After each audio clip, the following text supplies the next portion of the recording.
तो सऊदी अरब की Aramco oil company पर बड़ा हमला किया गया है। अरामको के ऑयल टर्मिनल पर दागी गई है मिसाइल। हूती ने 5 बैलिस्टिक मिसाइलों से अटैक किया है। हमलों से अरामको की फैसिलिटी में भीषण आग लग गई। ओपन सोर्स इंटेल का यह बड़ा दावा है। देखिए, अरामको सऊदी की तो सबसे बड़ी तेल कंपनी है, लेकिन दुनिया की सबसे बड़ी तेल कंपनियों में से एक है, और यहां पर हूती ने बड़ा हमला किया है। तो सऊदी वर्सेस हूती भीषण जंग। यमन में लगातार दूसरे दिन सऊदी अरब की air strike. Royal Saudi air force ने हूती के ठिकानों को दहलाया। दक्षिण यमन के अद डाली में हूती के मिसाइल लॉन्चर तबाह कर दिए। अल जौफ में हूती और अल जुवैद लड़ाके आमने सामने। जिजान और यानबू में अरामको के ऑयल टर्मिनल पर हमला किया गया। हूती ने बैलिस्टिक मिसाइलों और ड्रोन से अटैक किया है।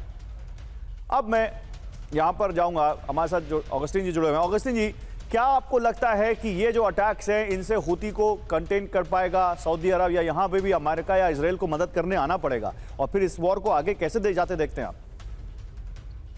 धन्यवाद गौरव जी। फटाफट से मैं जो फर्क है, हमारे जो दर्शक हैं उनको जो यमन के अंदर के जो 2 या 2.5 फैक्शन का फर्क समझना बहुत जरूरी है। जिसको हम हूती कहते हैं वो एक्चुअली पहला फैक्शन है जिसको उस इलाके में अंसरुल्लाह के नाम से जाना जाता है। ये एक शिया ज़ैदी मूवमेंट है। तो इनको सपोर्ट है ईरान की तरफ से, और यमन का कैपिटल सना पर इनका कब्जा है, काफी समय से इनका कब्जा है। तो हूती को जो पॉलिटिकल ही नहीं, मिलिट्री और टेक्नोलॉजिकल सपोर्ट भी आ रहा है ईरान की तरफ से। ड्रोन हो, बैलिस्टिक मिसाइल हो, एंटी शिप मिसाइल हो। आपने देखा होगा, चंद दिन पहले हमने डिस्कस भी किया इसके बारे में, जो बाबल मंडेब जिसका जनरल साहब जिक्र कर रहे थे, उस एरिया में जो शिप्स के ऊपर जो अटैक हुए, ये सारी चीजें जो है पहला फैक्शन जो अंसरुल्लाह फैक्शन करता है। इन्हीं के अंदर, यमन के अंदर भी आपने जिसका जिक्र किया, साउथ ट्रांजिशनल काउंसिल यानी एसटीसी का एक फैक्शन है। और एसटीसी का फैक्शन जो है ये इनको यूएई का सपोर्ट मिलता है। तो आप समझ लीजिएगा ये थोड़ा सा कॉम्प्लिकेटेड सिचुएशन है। और कॉम्प्लिकेशन में एक और गुड्डी में अगर लगाऊं, सऊदी और यूएई एक ही कोएलिशन के हिस्सा हैं, सिवाय इस इलाके में, क्योंकि यूएई चाहता है कि जो एसटीसी है उनका अलग एक जमीन हो या फिर अलग एक छोटा सा इलाका हो, जबकि सऊदी चाहता है कि यमन जो है एक कंप्लीट बटे नहीं।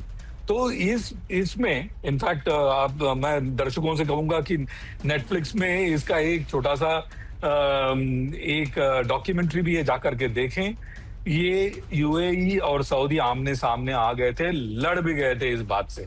तो ये है सबसे इंटरेस्टिंग बात। बॉटम लाइन ये है कि यमन का कॉन्फ्लिक्ट सिर्फ एक सिविल वॉर नहीं है, ये Iran versus Saudi versus regional rivalry जिसमें यूएई का स्ट्रेटेजिक इंटरेस्ट है। ठीक है। इस खिचड़ी को समझने के लिए इंटरनेशनल रिलेशन को समझना बहुत जरूरी है, बहुत कॉम्प्लेक्स है, और इसका solution, long term solution Gaurav ji, मुझे नहीं दिख रहा है। अनलेस ये सब अपना अपना क्या बोलते हैं हथियार डाल दें और शांति की ओर आए, इसके अलावा कोई और सोल्यूशन गौरव आपने बड़ी बात कही। लेकिन देखिए, अब जो हम बात करने वाले हैं इसी से आगे आप जोड़ते हुए, इसी कड़ी में आगे जोड़ते हुए, जो बड़ी वॉर है, जो बड़ी पिक्चर है इस वक्त अरब की, वेस्ट एशिया की, उसमें बात करेंगे।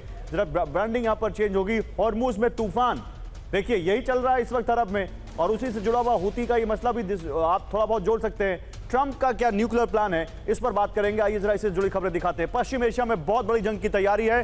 अमेरिका ने 90 एरियल रिफ्यूलिंग टैंकर तैनात किए हैं।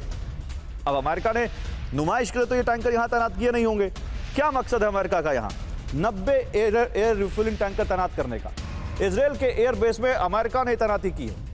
Fighter jet, air defence, interceptor का डिप्लॉयमेंट भी बढ़ा दिया है। द करंट रिपोर्ट का यह बड़ा दावा है। और ईरान के यूरेनियम को कब्जे में लेगा अमेरिका, यह जानकारी आ रही है। न्यूक्लियर ठिकानों पर जमीनी हमलों की तैयारी की जा रही है। न्यूक्लियर ठिकानों पर हमला कर सकते हैं हजारों सैनिक। ईरान में होगा मिलिट्री इतिहास का सबसे advanced operation. The New York post के हवाले से आरटी का बड़ा दावा। और ईरान में न्यूक्लियर ऑप्शन के प्लान में अमेरिका, बातचीत नाकाम हुई तो वह यूरेनियम ठिकानों पर हमला कर सकता है। बड़ी खबर है, न्यूक्लियर ऑप्शन यानी परमाणु हमला। संवर्धित यूरेनियम को कब्जे में लेगी स्पेशल फोर्स। मिशन में ग्राउंड फोर्स के साथ इंजीनियर भी होंगे शामिल। तो न्यूयॉर्क पोस्ट का बड़ा दावा।